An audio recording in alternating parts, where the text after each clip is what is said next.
Ryan, ano ang kasong kinasasangkutan nitong Indonesian national na nahuli sa ni-raid na BPO sa Bataan? Magandang tanghali, Ella. Kasong fraud o panloloko at money laundering ang kasong kinakaharap na nitong dayuhan na ito sa Indonesia.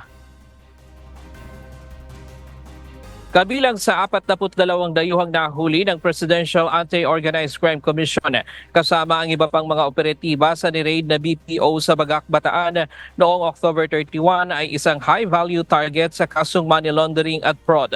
Kinilala ang dayuhang pugante na si Handoyo Salman.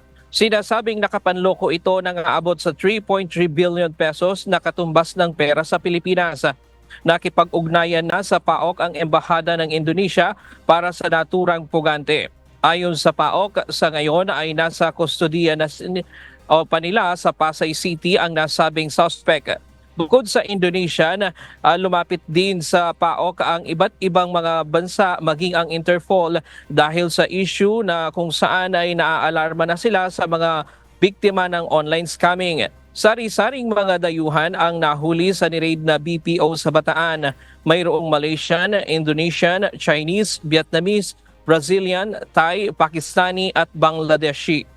Sa ngayon ay mahigit 700 dayuhan na illegal na nagtatrabaho sa bansa ang hawak na ng PAOK. 200 dito ay nakatakdang i-deport sa mga susunod na linggo at karamihan sa kanila ay pawang mga Chinese. At yan muna ang latest mula dito sa Maynila. Balik sa iyo, Ella.